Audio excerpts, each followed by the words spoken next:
From the dimly lit chambers of ancient alchemists to the neon-lit bars of modern nightlife, alcohol has always carried an aura of mystery. It soothes, it excites, it numbs, and it liberates. At least, that's what we believe. But behind every glass of wine, every sip of whiskey, there lies a hidden story, a paradox. This story isn't just about a liquid, it's about an idea. A concept so ancient and so powerful that even today we use the word spirit without truly grasping why. But what if I told you that the alcohol sitting on your shelf has an origin tied not only to chemistry but to mysticism, transformation, and the soul's deepest longing? By the time you reach the end of this, your perspective on alcohol may never be the same again. The alchemical roots of the word alcohol. The word alcohol comes from Arabic al-Kuhul. Originally, it didn't mean liquor at all. It referred to a fine black powder made from antimony, used as kolan eyeliner still worn in many cultures. But this powder wasn't just cosmetic. Ancient mystics believed it sharpened not only the physical vision, but also inner sight, allowing the user to perceive beyond the surface, into hidden truths. Over time, the word evolved. Alchemists, those mysterious seekers, blending science, philosophy, and spirituality, borrowed it. They began using al-kuḥl to mean any purified essence obtained through distillation. And so, alcohol became not just a word for a substance, but a symbol of essence itself, the pure, extracted soul of matter. Distillation, science, or sacred ritual. Distillation, the process of heating, purifying, and condensing liquids, wasn't just a technical breakthrough. To the alchemist, it was a mirror of the soul's own transformation. Think about it. You start with something raw, heavy, and impure. You apply fire, heat, trial. Then, through vapor and condensation, you separate the subtle from the gross. What remains is a concentrated, potent essence. This was not just chemistry. It was spiritual metaphor. Just as wine is distilled into brandy or grains into whiskey, the soul, through suffering, discipline, and experiences, refined into wisdom. Alcohol, therefore, became the physical reflection of spiritual alchemy, a drinkable symbol of transformation. But here's where the paradox begins. The paradox of the spirit. Why do we still call alcohol a spirit? Because, at its root, it was believed to hold the very essence of transformation. But there's a catch.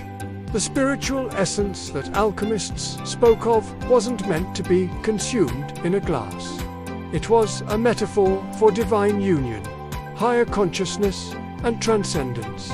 Yet alcohol, as we use it today, does the opposite. Instead of lifting us to clarity, it clouds the mind.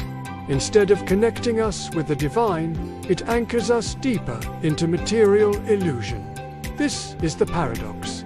Alcohol looks like transformation. It feels like transcendence. But in reality, it's a counterfeit shortcut that leads nowhere. Alcohol as illusion of liberation. When you drink, your perception shifts. You feel lighter, freer, uninhibited. But mystics warn, this isn't true liberation. True spiritual ecstasy elevates awareness. It sharpens clarity. It dissolves ego. Alcohol, on the other hand, dulls awareness. It doesn't raise your vibration, it lowers it. It numbs the very faculties you need for spiritual growth. The altered states of alcohol are not gateways to higher realms, but shadows of them, cheap imitations of the bliss meditation or prayer can bring. The pineal gland and the third eye. In mystical traditions, the pineal gland, sometimes called the third eye, is regarded as the seat of spiritual vision. It's the antenna of the soul, attuned to subtle energies. Alcohol interferes with this. Regular consumption desensitizes this faculty, dimming intuition and cutting off the inner guidance system. Instead of opening the eye of wisdom, it closes it. This is why seekers across traditions from Buddhism to Sufism warned that intoxicants veil the soul from truth. Alcohol and samsara, the cycle of suffering. In Eastern traditions, samsara is the endless cycle of birth, death, and rebirth. It's characterized by attachment, craving, and suffering. Alcohol perfectly symbolizes this cycle. It promises relief, yet delivers craving. It offers joy, followed by emptiness.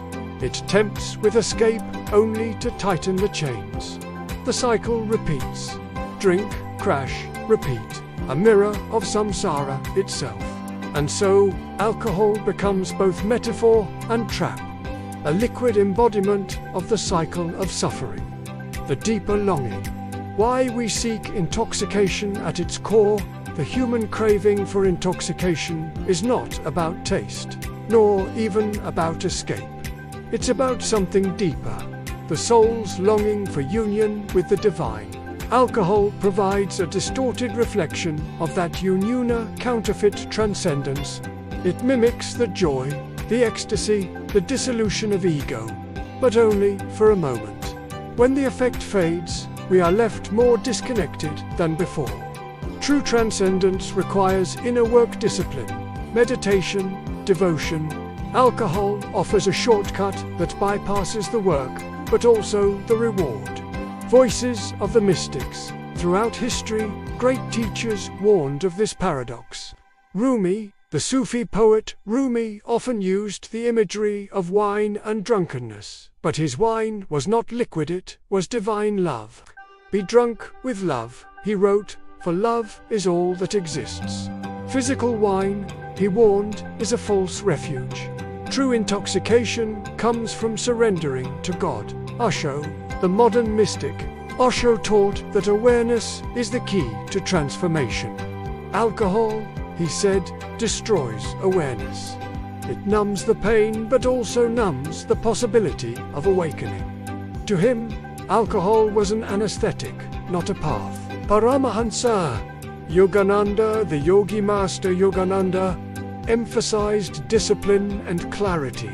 He compared the restless mind to a stormy pond and said alcohol only stirs the waters more. It destroys harmony, weakens willpower, and veils the inner light.